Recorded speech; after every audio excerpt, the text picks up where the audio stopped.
ಕತ್ತಲ ರಾತ್ರಿಯಲ್ಲಿ ಅಲ್ಲಲ್ಲಿ ಬೆಳಕು ನೀಡುತ್ತಿದ್ದುದು ಚಿತೆಯ ಉರಿ ಮಾತ್ರ. ಅಂತಹ ಕಡುಗಪ್ಪು ಕತ್ತಲಿನ ನಡುವೆ ತೇಜಸ್ಸುಳ್ಳ ಕಣ್ಣುಗಳಿಂದ ಗಮನ ಸೆಳೆದ ಆಕೆ ಶ್ರೀಧರ್ ಅವರಿಗೆ ಮತ್ತೊಂದು ಲೋಕ ಪರಿಚಯಿಸುತ್ತಾಳೆ. ಇದು ಸ್ವತಃ ಶ್ರೀಧರ್ಗೆ ತಿಳಿದಿರಲಿಲ್ಲ. ದೇವರು, ದೆವ್ವ, ಶವ ಮಾತಾಡೋದು, ವಾಮಾಚಾರದ ಹೆಸರಿನಲ್ಲಿ ಲೋಕಲ್ ಆಗಿ ನಿಂಬೆಹಣ್ಣು ಕೊಡೋರ ಕೈಚಳಕ, ಈ ಎಲ್ಲವನ್ನು ತಿಳಿದುಕೊಳ್ಳುವ ಆತುರ ಶ್ರೀಧರ್ಗಿತ್ತು. ಅದಕ್ಕಾಗಿಯೇ ನಡುರಾತ್ರಿ ಆ ಸ್ಮಶಾನದ ಕತ್ತಲಲ್ಲಿ ತಮ್ಮ ತಂಡದೊಂದಿಗೆ ಇನ್ನಿಲ್ಲದ ತೊಂದರೆ ಅನುಭವಿಸಲು ಶ್ರೀಧರ್ ಸಿದ್ಧರಾಗಿದ್ದರು.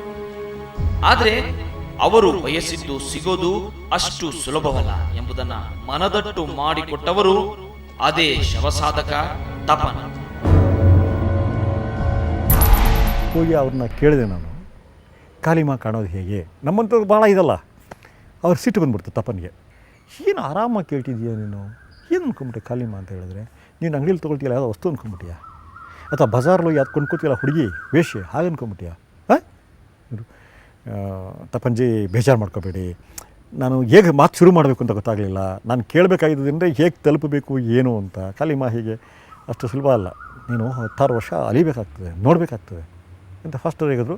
ಯಾವಾಗ ನಾನು ತುಂಬ ಇದಾಗಿ ಒಂದು ವಿನೀತ ಭಾವದಿಂದ, ಶರಣು ಭಾವದಿಂದ ಮಾತನಾಡೋಕ್ಕೆ ಶುರು ಮಾಡಿದ್ನೋ ಸ್ವಲ್ಪ ಹಗುರ ಆದರು.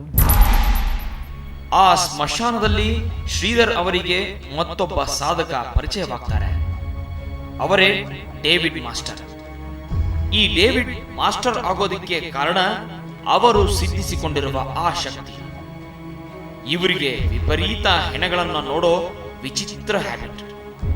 ಇದು ಶ್ರೀಲಂಕಾದಲ್ಲಿನ ವಾಮ ಪಂಥದವರು ಅನುಸರಿಸ್ತಾರಂತೆ.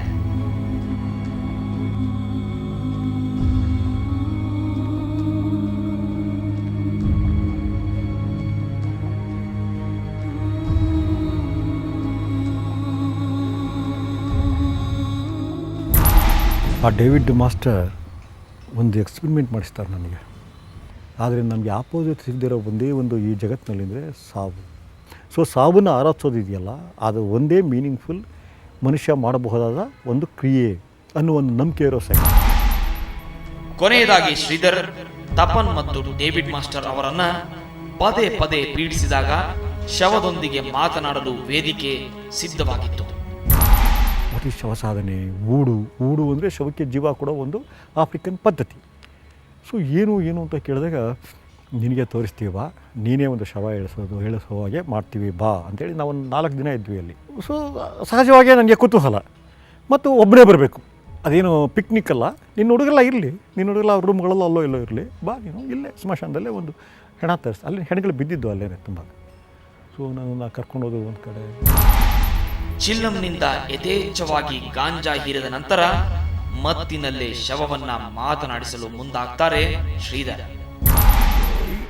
ಮನಸ್ಸಿಂದನೇ ಟಚ್ ಮಾಡಿ, ನೀನು ಹೇಳು, ನಿನ್ನ ಜೊತೆ ಮಾತನಾಡಬೇಕು ಅಂತ ಕೇಳು. ನನಗೆ ನಗು ಬಂತು. ಹೇಳು, ನಿನ್ನ ಜೊತೆ ಸ್ವಲ್ಪ ಮಾತನಾಡಬೇಕು, ಕೆಲವು ವಿಷಯ ಮಾತಾಡಬೇಕು, ಹೇಳು.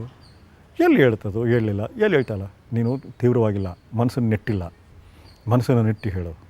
ಒಂದು ಹಂತದಲ್ಲಿ ನಿಧಾನ ಕಣ್ತೆರಿತು.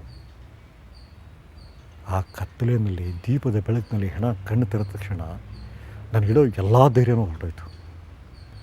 ಇನ್ನು ನಾನು ಇದು ಮಾಡಿದ್ರೆ ಫುಲ್ ಕಣ್ ತೆಗೆದು ಮೇಲೆ ಹಿಂಗೆ ಕೂತ್ಕೊಳ್ಳೋಕೆ ಶುರು ಆಯಿತು. ಅಷ್ಟು ಭೀತಿಯನ್ನು ನೀವು ಹೇಗೆ ಕಲ್ಪಿಸ್ಕೊಳ್ತಿರೋ ಗೊತ್ತಿಲ್ಲ. ಹೇಳ್ಕೊಳ್ಳೋಕೆ ಆಗದಿರುವಂಥ ಒಂದು ಅವ್ಯಕ್ತವಾದಂತಹ ಒಂದು ಭೀತಿ. ತಕ್ಷಣ ಕಣ್ಮುಚ್ಚಿ ಮಲ್ಕೊಂಬಿಟ್ಟೆ. ಎಷ್ಟೊತ್ತು ಸ್ವಲ್ಪ ಮಲಗಿದ್ದೀನಿ. ಹೇಳಿಸ್ತಾ ಇದ್ದಾರೆ ಇವರು, ಯಾರು, ತಪನ್ ಮತ್ತು ಡೇವಿಡ್.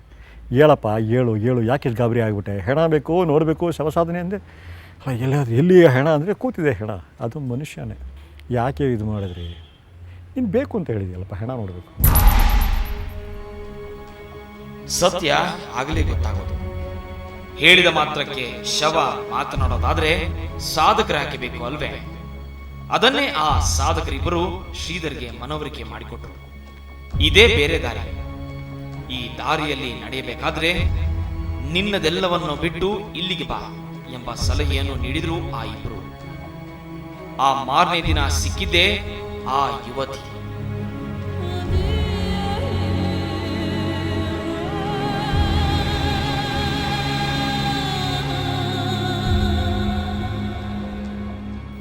ಅದು ಮತ್ತೊಂದು ಕತ್ತಲ ರಾತ್ರಿ. ಅಂದು ಸಾಧಕರ ನಡುವೆ ಶ್ರೀಧರ್ ಕುಳಿತಿದ್ದಾಗ ಸುತ್ತಲೂ ನೋಡುವಂತೆ ಉಪದೇಶ ಬಿಟ್ಟವರು ತಪನ್. ಸುತ್ತಲಿನ ಪರಿಸರದಲ್ಲೇ ತಾರಾಮ ಕಾಣುವಳು ಎಂದಿದ್ರು ಅವರು. ಸ್ಮಶಾನದ ತುಂಬ ಕಣ್ಣು ಹಾಯಿಸಿದಾಗ ಅನತಿ ದೂರದಲ್ಲೇ ಕುಳಿತಿದ್ದಳು ಆ ಸ್ಫುರದ್ರೂಪಿ ಚೆಲುವೆ. ಹಣ್ಣು ಮುದುಕ. ಆ ಮುದುಕನ ಬೆಂತ ಹೊಡ್ತಾ ಒಂದು ಮಹಿಳೆ ಕಾಣಿಸಿದ್ದು ನಮಗೆ, ಯುವತಿ. ಅದು ಕನ್ನಡಕ ಬೇರೆ ಹಾಕಿದ್ದಾಳೆ, ಆಕರ್ಷಕವಾಗಿ ಕಾಣಿಸ್ತಿದ್ದಾಳೆ, ಹೊಳಿತಿದ್ದಾಳೆ ದೂರಕ್ಕೇನೆ. ನಮ್ಮ ಹತ್ರ ಇದು ನವೀನ್ ಹೇಳಿದೆ, ಯಾರು ಇದನ್ನು ಮಾತನಾಡ್ಸಿ ಈ ಸ್ಮಶಾನಕ್ಕೆ ಸೇರಿದ ವ್ಯಕ್ತಿ ಥರ ಕಾಣಿಸೋದಿಲ್ಲ ಅಂತ. ಹತ್ತಿರ ಬಂದಾಗ ನಾವು ನೋಡ್ತೀವಿ, ಹೊಳೆಯುವಂಥ ಒಬ್ಬ ಯುವತಿ ಇವಳು. ಏನಪ್ಪ ಈ ಸ್ಮಶಾನದಲ್ಲಿ ಅಂದಾಗ ಅವಳೇ ಕೈ ಕೊಟ್ಟಳು. ಫಸ್ಟು ನಾನು ಶ್ರೀಧರ್ ಅಂತ ಕೈ ಕೊಟ್ಟೆ. ನನಗೆ ಅಗ್ನಿ ಶ್ರೀಧರ್ ಅಲ್ಲ, ಇನ್ನೂ ಅಗ್ನಿ ಶುರುವಾಗಿರಲಿಲ್ಲ, ಬರೀ ಶ್ರೀಧರ್. ಸೊ ಕೈ ಕೊಟ್ಟಾಗ ಐ ಆಮ್ ಸೋನಿಮಾ ಅಂದು. ಸೋನಿಮಾ ಅಂದಾಗ ನನ್ನ ಅಮ್ಮ ಹೆಚ್ಚು ಇದು ಮಾಡ್ಕೊಳ್ಳಿಲ್ಲ. Hello Soni, I am Sridhar ಅಂದೆ. ಸೋನಿಮಾ. ಆಕೆ ಸೋನಿ. ಆಕೆಯಿಂದ ಅನೇಕ ವಿಚಾರಗಳನ್ನ ತಿಳಿದುಕೊಳ್ಳಬಹುದು ಎಂಬ ನಂಬಿಕೆ ಶ್ರೀಧರ್ಗಿತ್ತು. ಆದರೆ ಆಕೆ ಇವರೊಂದಿಗೆ ಇದ್ದದಾದರೂ ಹೇಗೆ? ಆಕೆ ತೋರಿದ ಆ ಪ್ರಪಂಚ ಹೇಗಿತ್ತು?